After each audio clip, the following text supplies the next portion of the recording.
Pour être régulièrement informé de la publication de nouvelles vidéos, abonnez-vous à notre chaîne YouTube Postervision.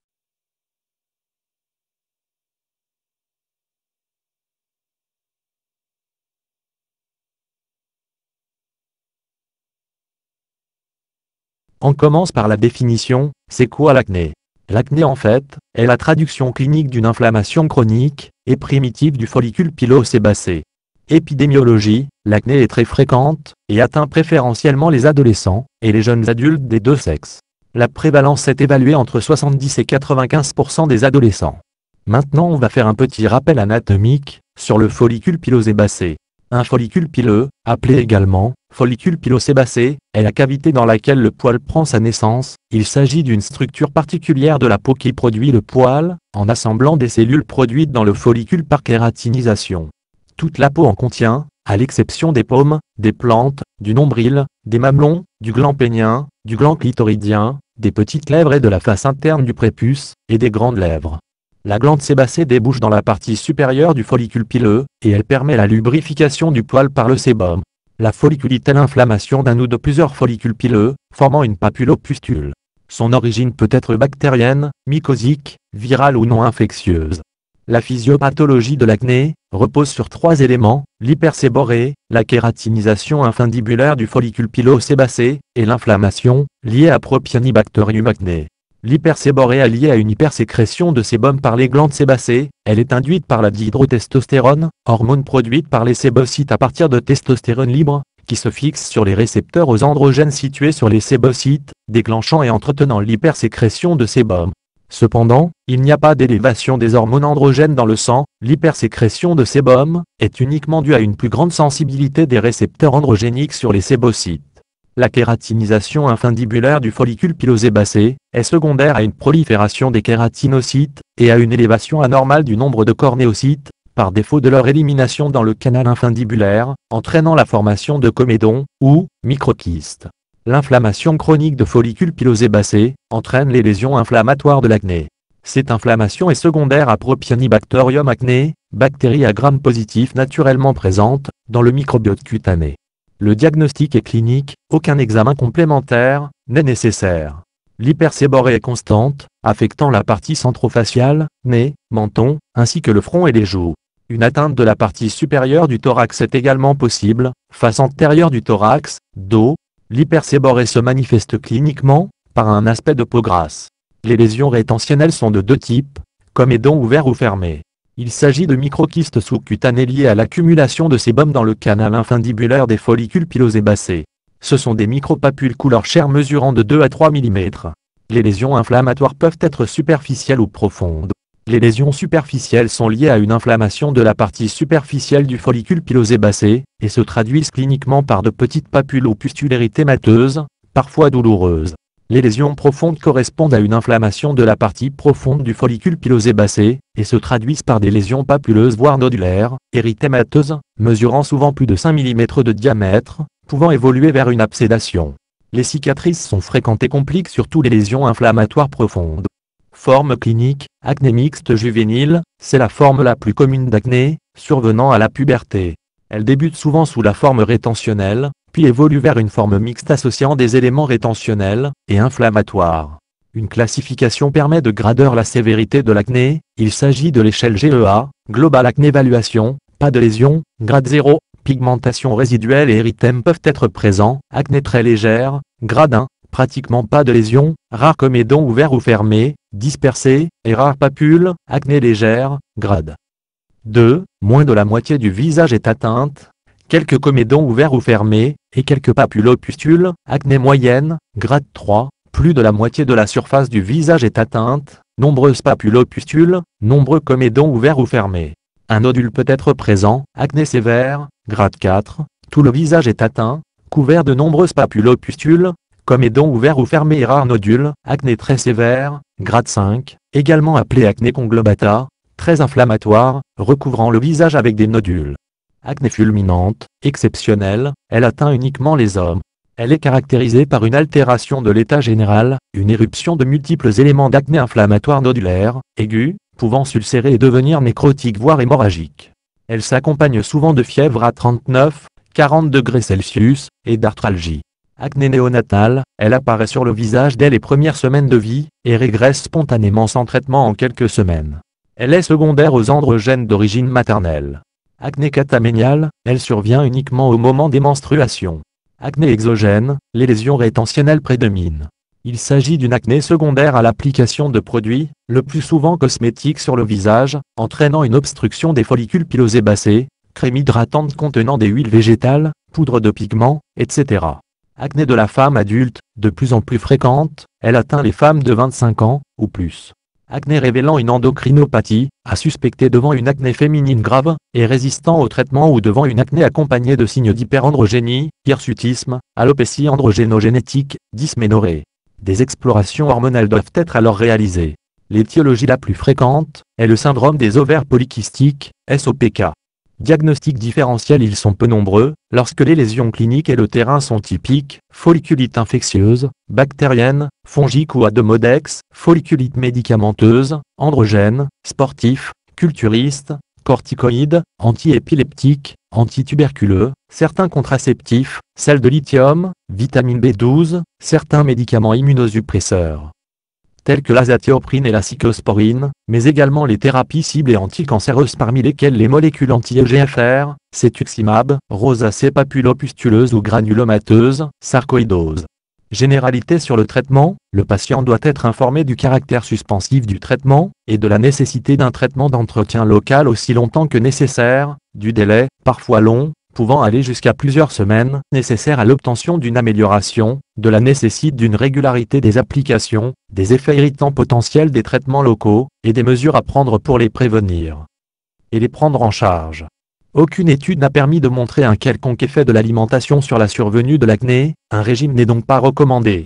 Le soleil permet une amélioration transitoire de l'acné, notamment sur les lésions inflammatoires, mais active la comédogenèse en épaississant la peau, ce qui peut entraîner une aggravation secondaire de l'acné dès l'arrêt de l'exposition solaire.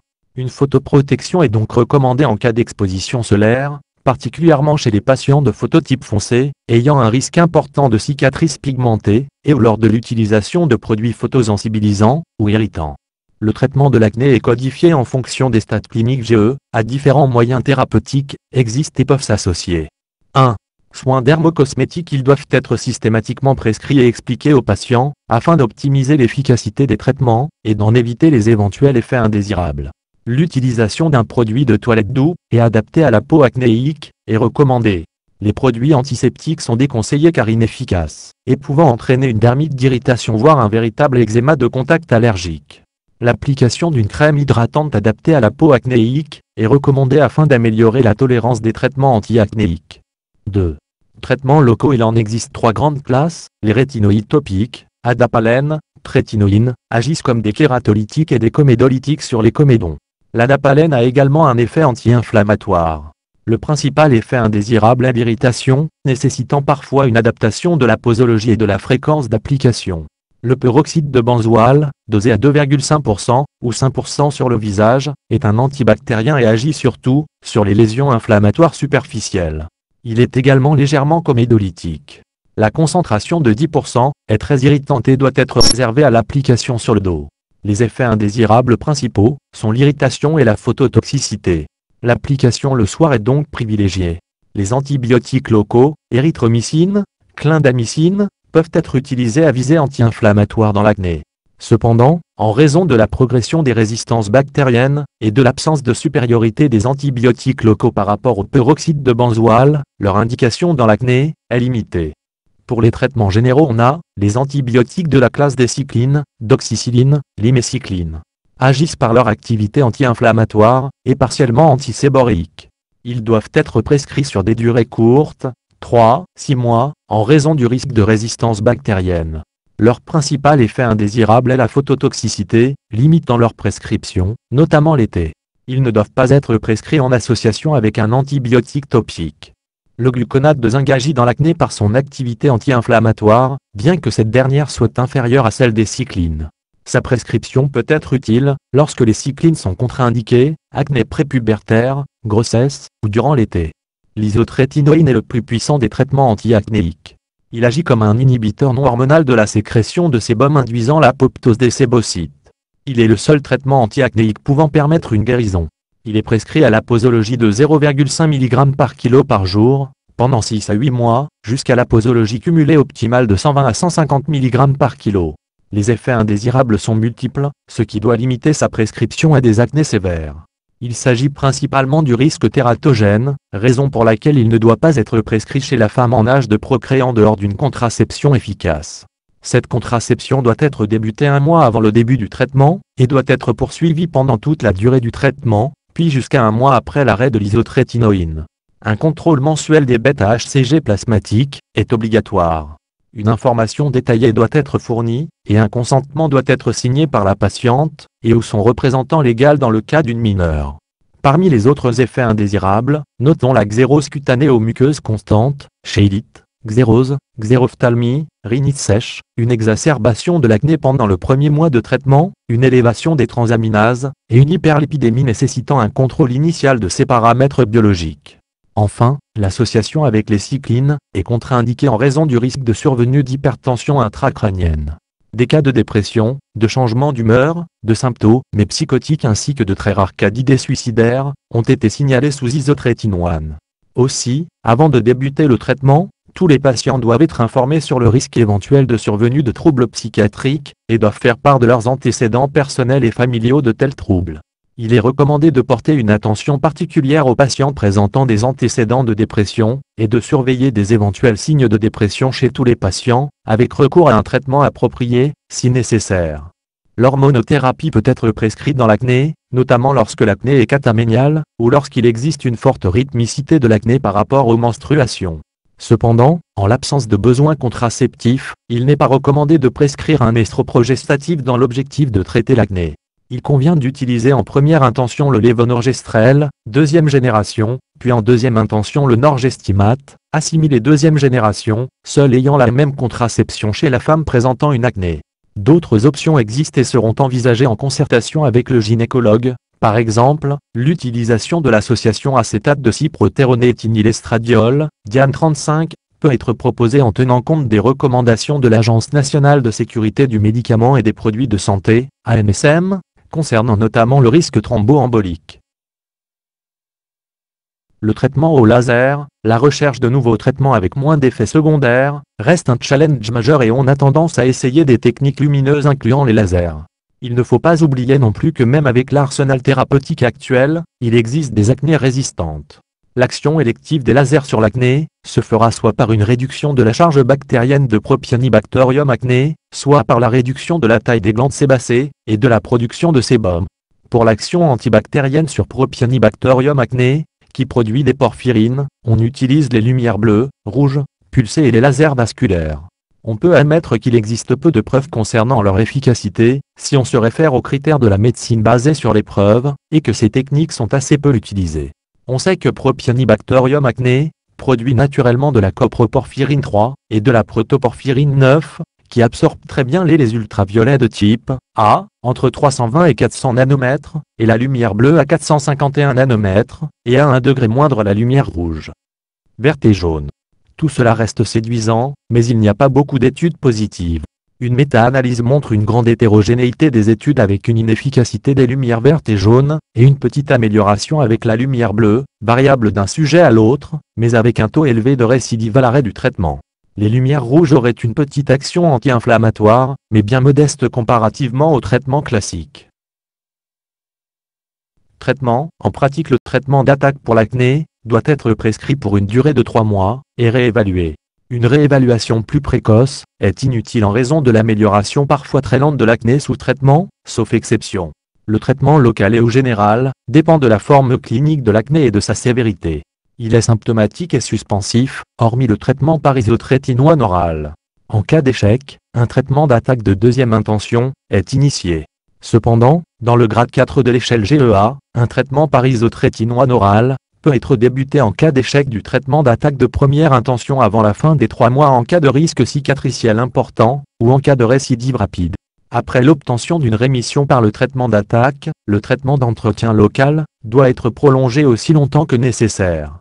Grade 1, rétinoïdes locaux ou peroxyde de benzoyle sont recommandés en première intention. En cas d'échec à 3 mois, un traitement local associant peroxyde de benzoyle et rétinoïdes locaux est recommandé. Grade 2. Traitement local, l'association de rétinoïdes locaux et de peroxyde de benzoyle est recommandée en première intention. En cas d'échec à 3 mois, plusieurs alternatives sont possibles en fonction des préférences du patient, du retentissement de l'acné sur sa qualité de vie, et de la tolérance des traitements, soit intensification du traitement de première intention en majorant la posologie, ou le dosage des molécules, ou en changeant les molécules utilisées, soit association rétinoïde locale, antibiothérapie locale, soit traitement antibiotique. Péros, associé à un traitement local, par rétinoïdes locaux, peroxyde de benzoyle. Grade 3. Plusieurs alternatives sont possibles en fonction des préférences du patient, du retentissement de l'acné sur sa qualité de vie, et de la tolérance des traitements, soit traitement local, associant rétinoïdes locaux, et peroxyde de benzoyle, soit antibiotique Péros d'emblée, associé à un traitement local par rétinoïdes locaux, peroxyde de benzoyle. En cas d'échec à 3 mois, un traitement par isotrétinoïne est recommandé. Grade 4. Traitement antibiotique Péros d'emblée associé à un traitement local par rétinoïdes locaux peroxyde de benzoyle. En cas d'échec à 3 mois, l'isotrétinoïne est recommandé. Attention, dans les acnés de grade 4 seulement, le traitement par isotrétinoïne oral peut être débuté avant la réévaluation à 3 mois, si le risque de cicatrice est important. Grade 5. Traitement par isotrétinoïne Péros en première intention. En conclusion, l'acné est une pathologie très fréquente de l'adolescent et de l'adulte jeune. Elle associe des lésions rétentionnelles, comme édons, microkystes, points noirs, ainsi que des lésions inflammatoires, papules, pustules, nodules. La sévérité de l'acné est maintenant établie en fonction de l'échelle GE-A. Global Acne Evaluation. Le traitement de l'acné repose sur des règles d'hygiène cosmétique, des traitements locaux, voire des traitements généraux en fonction de la sévérité. Merci d'avoir regardé cette vidéo. Abonnez-vous et partagez-la sur Facebook. À très bientôt pour d'autres vidéos.